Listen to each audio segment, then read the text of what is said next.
નમસ્કાર મિત્રો, મારી યુટ્યુબ ચેનલમાં તમારું હાર્દિક સ્વાગત છે। આજે આપણે વાત કરવાના છીએ કે જ્યારે 75 વર્ષના દાદા એવા એક દીકરીની વારે બનેલી ઘટના છે। દાદા બચાવો બચાવો દાદા બચાવ કરતા સોસાયટીની એક બાળા દાદાના પગ પકડી નીચે બેસી ગઈ। દાદા હજુ કાંઈ સમજે એ પહેલાં તો સોસાયટીમાં રહેતા અમુક મવાલીઓ તેના મિત્રો સાથે આવી પહોંચ્યા। ત્યારે છોકરી થરથડ થરથડ ધ્રુજતી ઊભી થઈ દાદાને ભેટી પડી। દાદાએ કીધું, બેટા હું ઊભો છું ત્યાં સુધી તારો વાળ પણ વાંકો કરવાની કોઈની તાકાત નથી। લંપટ અને નાલાયક મવાલીઓ બોલ્યા, અમારી વચ્ચેથી ખસી જવામાં તમારી ભલાઈ છે। દાદાની ઉંમર 75 વર્ષની હતી, પણ ઘણા વખતે જવાની બતાવવાનો મોકો એ દાદાને મળ્યો હોય તેમ ત્રાડ નાખીને બોલ્યા, આ મારી સોસાયટીની દીકરી છે અને તેનો બાપ આ દુનિયામાં નથી। સમજી લે, તેનો બાપ જ તારી સામે ઊભો છે। લંપટ લોકો આગળ વધ્યા। દાદાએ બૂમ મારી, ખબરદાર, એક ડગલું પણ જો આગળ વધ્યા છો। તેમાંથી એક લંપટ બોલ્યો, તો શું કરી લઈશ? દાદાની પાછળ ઊભેલી તેના દીકરાની વહુ બોલી, તારા નસીબ સારા છે હરામી, મારો ધણી અત્યારે ઘરે નથી, નહીતર આટલા સવાલ કરતા પહેલા તારી જીભ જ કાપી નાખી હોત। સાલા ગીધડાઓ, તમે ભૂલથી આજે સિંહની ગુફા પાસે આવી ગયા છો। અત્યાર સુધી તમે એ ગધેડાના ભૂકણ જ સાંભળ્યા છે। આજે આ સિંહણની ગર્જના અને આ એનો શિકાર પણ જોતા જાઓ। એમ કહી ખુલ્લી તલવાર સાથે એ દાદાના દીકરાની વહુ દોડી અને ત્યારે દાદાએ દીકરાની વહુને રોકી। તેના હાથમાંથી તલવાર પોતાના હાથમાં લીધી અને દાદા બોલ્યા, બેટા સિંહ ઘરડો થયો તો શું થયું? હજુ શિકાર કરતા તો આવડે છો। તું ફક્ત આ દીકરીને સંભાળ। લંપટ લોકોની ગેંગમાંથી એક વ્યક્તિ આગળ આવવાનો એ પ્રયત્ન કરવા ગયો અને દાદા એ જય માં ભવાની બૂમ સાથે ખુલ્લી તલવારે દોડ્યા। આ દરમિયાન સોસાયટીના સભ્યો પણ ભેગા થઈ ગયા હતા।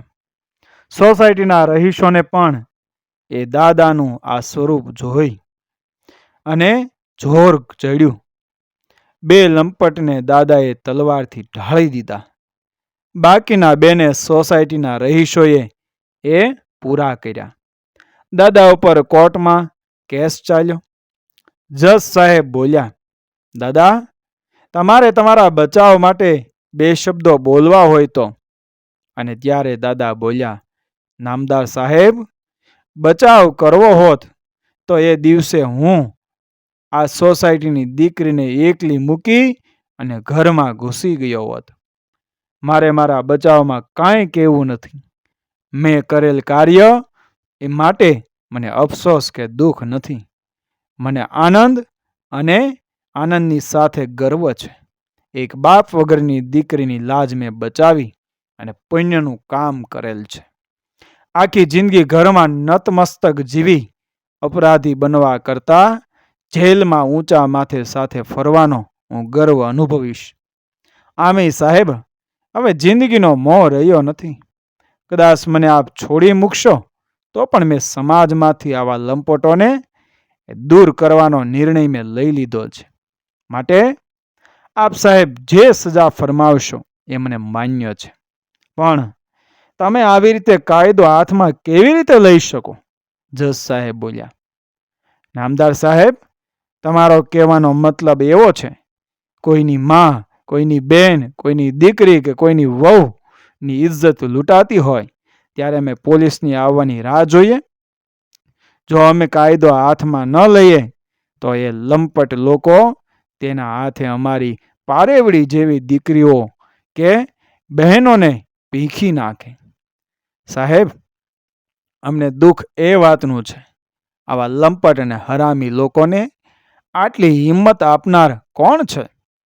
અમને કોઈ શોખ નથી કે કાયદો કાનૂન અમે હાથમાં લઈએ। અમને મજબૂર કોણ કરે છે? તમારી વ્યવસ્થા જો કાયદાનું કામ યોગ્ય રીતે કરતું હોય તો આ લંપટ લોકોની હિંમત આટલી વધી કેમ રહી છે? રાજકારણમાં ચૂંટણી જીતવા માટે ભલે મવાલી અને લંપટ લોકોની મદદ લેવાતી હોય સાહેબ, પણ તેનો મતલબ એવો તો નથી કે આ મવાલી અને લંપટ વ્યક્તિના પગ એ આપણા ઘરના બારણા સુધી આવી જાય.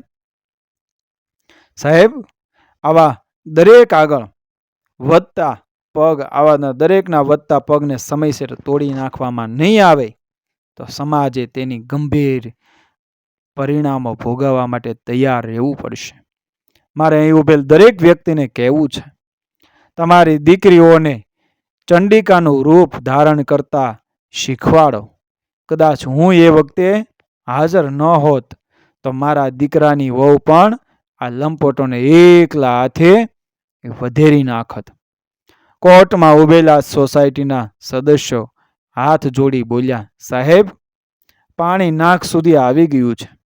દાદાને જેલમાં નાખો તો અમે બધા તેની સાથે જેલમાં જવા તૈયાર છીએ. તેમણે ક્રાંતિનું બીજ વાવ્યું છે. સમાજ કે સોસાયટીની કોઈ પણ સ્ત્રી ઉપર કોઈ પણ લંપટ વ્યક્તિ એ નજર બગાડે તો જવાબ આવો જ મળશે. જજ સાહેબ 2 મિનિટ એ મૌન રહ્યા, પછી કીધું, જિંદગીમાં પહેલી વખત એવા સંજોગો ઊભા થયા છે કે હું મારી જાતને એ નિર્ણય લેવા માટે અસમર્થ જાહેર કરી રહ્યો છું. કારણ કે હું પણ આ યાતનામાંથી પસાર થઈ ચૂક્યો છું. સમાજમાંથી જનતાને કાયદા કાનૂન ઉપરથી વિશ્વાસ ઉઠી જાય તે પહેલા આ સામાજિક દૂષણને કોઈ પણ સંજોગોમાં એ કડક કાયદાથી એ અટકાવવું જ પડશે. નહીતર લોકોનો કાયદા કાનૂનમાંથી વિશ્વાસ એ ઉઠી જશે. એમ કહી તેઓ ઊભા થઈ જતા રહ્યા. મિત્રો, વર્તમાન સ્થિતિને જોતા ઘરે ઘરે એ મા જગદંબા અને મહાકાળીનું સ્વરૂપ ઊભું કરવું જ પડશે. તો જ આ લંપટોનો નાશ થશે. મિત્રો, સહનશીલતા, ધૈર્ય, શિસ્તનો અર્થ જ્યારે નિર્માલ્યપણું અને નપુંસકતા સમજવાની ભૂલ કોઈ કરતું હોય ત્યારે સમાજે પોતાનું અને પોતાના પરિવારનું રક્ષણ કેવી રીતે કરવું એ શીખી લેવું જોઈએ. મિત્રો, વિડીયો પસંદ આવ્યો, મારી ચેનલ સબસ્ક્રાઈબ કરો, ફોલો કરો, શેર કરો. મળી આવી જ ઘટનાને પ્રેરણાદાયક વાર્તાઓ સાથે આગળના વિડીયોમાં. બન્યા રહો મારી ચેનલ સાથે. જય શ્રી કૃષ્ણ, રાધે રાધે, જય મા ભવાની.